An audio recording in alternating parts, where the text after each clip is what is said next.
There's a place He comes to me. Though I'm blind, He helps me see. Though I see dimly in this place, one day I'll see Him face to face. This is Kurt Kaikkonen, pastor of Calvary Chapel, Waterford, at your neighborhood church. Today on Face to Face, we'll be in the book of Acts. So grab your Bibles and let's get started.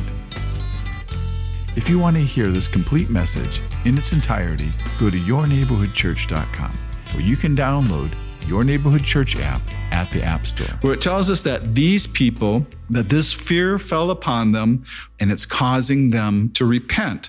Where now they're confessing and they're telling their sins of how they practice magic. And now they want to get rid of all these demonic influences they have in their life because they're done with it. And so they're getting rid of all their objects associated with the demonic realm, where it seems for a while that they must have known Jesus and they were still trying to serve the occult too. But now they're all renouncing that old life and confessing their sins and their practices. So it seems that this group of believers, they came together to be able to strengthen each other, to clean all of this satanic garbage out of their houses and to burn it. And there's a part of me here that would want to be critical. And I admit that. And I would also admit that I'm wrong here, because there's a part of my nature that would be critical and want to call these guys a bunch of fanatics, where they're having this big book burning. Because I think of all the societies in history past who destroyed the books of any opposing view, where they would ban books of opposing thoughts or different political views just to promote their own propaganda. Or like you even hear sometimes of the communists coming and burning Bibles. But that's not what's happening here, because no one is making them burn these books. These are all individuals who are making decisions to destroy the things that have kept them in bondage, where for them, it would have probably been very hard for them to destroy these things, because these books, they cost a lot of money. First of all, books weren't cheap, and these kind of books were sought after, so it was very expensive. But if they left these things untouched, if they didn't destroy them, they would have always had a hook in them where they would be able to return to these things. And so what they're doing here is they're burning all their bridges. So there can be no return to their secret sins, which caused them to live this compromised double life. And they're really wise here to do this right away. Why they still have this fear of God. Because if they waited, they might not have the strength to part with them later. And so you kind of have to admire them for destroying them, where they just didn't try to turn around and sell them at the next garage sale or put them on eBay. And that's because if it's not good for them, it's not good for anyone. And then we're told the price of these books that they destroyed were like 50,000 pieces of silver. And so in the ancient world, one guy estimated it to be between $1 to $5 million. But what this would be, it would be a whole year's wage for 150 men. And this wasn't a one-day event.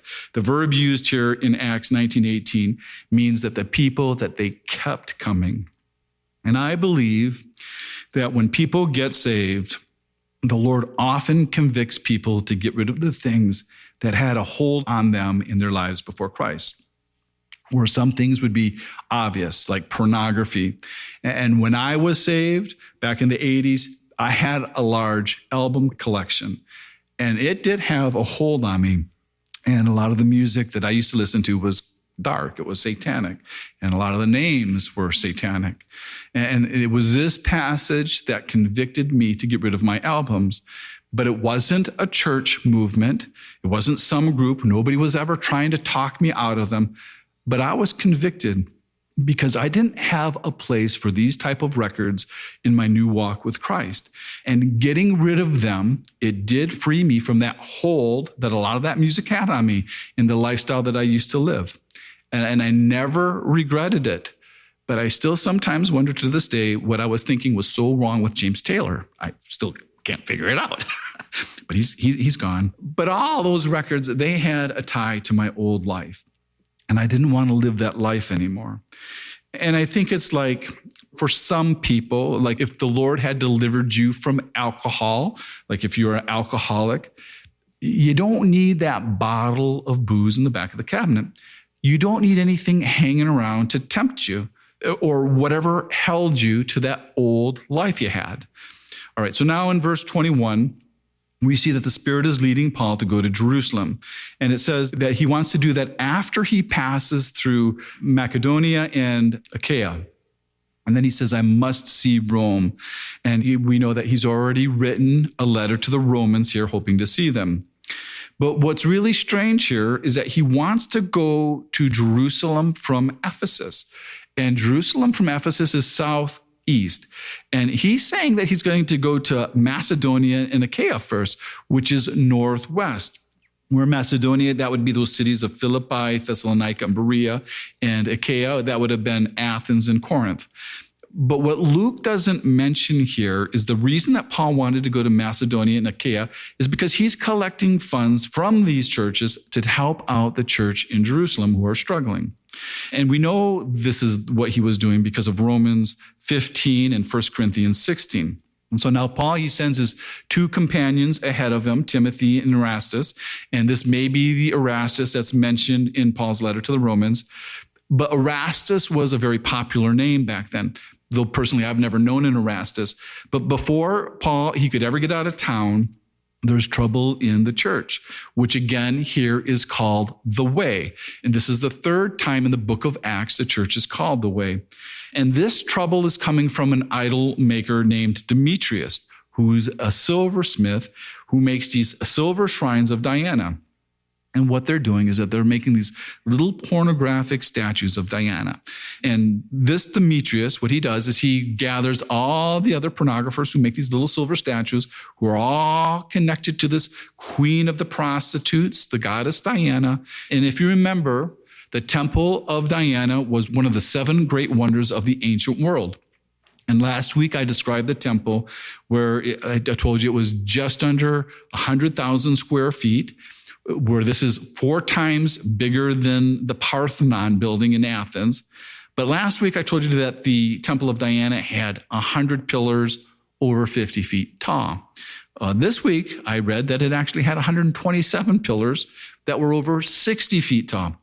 So I'm really not sure how big it will be next week, but they found this temple in 1869, and they've actually found the altar to Diana in 1965, where that temple, it held this black meteorite carved into the shape of a woman with many breasts, where the temple, it also had like a second use because people in kingdoms, they would put their money and they would use this temple for a bank, where it wasn't really FDIC insured, but it was insured by Diana. So it was more like in Goddess we trust. But what's happening here with these idol makers, it's kind of like when you go to Niagara Falls or you go to the Eiffel Tower or like you go see the Liberty Bell or some kind of great landmark where you get this little souvenir, this little replica of what you're seeing, like on a keychain or a refrigerator magnet. And so what they're making and selling here, they're making these little statues and shrines of Diana. So you can take Diana and her temple home with you so you can play this game at home. But nobody's buying their stuff any longer because they're all getting saved. So nobody believes that these little idols are gods any longer, or at least it's not as many people. And this shows you how big of an impact Paul has made in Ephesus, because Paul, he's only been there for 3 years. And these guys, they're starting to feel this in their pocketbook, where it's kind of like boycotting Bud Light or Anheuser-Busch. Nobody wants it anymore because it's not reflecting their values. Though I've been boycotting Anheuser-Busch for a lot longer than this new controversy. The only beer I drink is root beer, and that's Diet A&W. But this is really showing us how fast the gospel is spreading throughout Asia. And Demetrius here, he's not that worried about Diana. He's only worried about his trade. He's only worried about not making as much money as he had, because it tells us here that he's been prosperous. So now you have all these other merchants, and they all join with him. And so this is not the common people. This is all merchants. And then they start chanting like a bunch of cheerleaders, "Great is Diana, great is Diana of the Ephesians." And they get themselves all worked up like this sales meeting. But the rest of the whole city, they're confused. And so they all rush into the theater, but nobody knows why they're there. And this theater, it seats 24,000 people. And they can't find Paul, so they grab Gaius and Archias, who are Paul's traveling companions, who aren't from Ephesus. They're actually from Macedonia. And we don't know what they were even planning to do to them. But Paul, he sees this great crowd, and he wants to go in, and maybe it's to rescue his friends, but also he maybe just wants to share Jesus with this big crowd. Because we know Paul, he's not afraid for his life. He just wants to see people saved. But his friends there, they don't let him. And then we also see here that Paul, he also made some friends with some of the officials in Asia because they also tell Paul not to go in. And so now you got this crowd out of control, and then someone puts in front of them this Alexander, who's not a Christian, but he's a Jew. And this Alexander, all he's wanted to explain to this crowd is that the Jews, that they don't side with Paul, and they don't endorse his message. But the truth is that they should, because Jews, they're not supposed to be for idolatry either. But if anybody here was willing just to take a step back and to think about what God has brought to the people of Ephesus, they would see that God had brought stability and decency, and he had brought deliverance from demonic oppression. And that's how the presence of Christians are. They always make a community better. Because Christians, we do things like build hospitals and take care of the poor. But we don't see people wanting Christians anymore in their communities. People don't want us. They want drag queens, and they want woke people. But when these people, they find out this Alexander, who happens to be a Hellenist, but he's also a Jew, and they find out he's a Jew, then they just start chanting again, "Great is Diana," and they do that for 2 hours.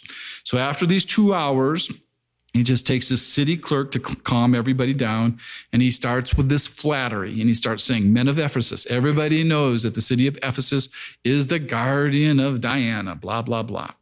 And then he goes on to tell the people that these Christians that they brought before them, that they haven't committed any crime, that they're not thieves, and they don't stand on street corners calling Diana names. So they're not protesters. They're not blasphemers. They're not doing anything to Diana.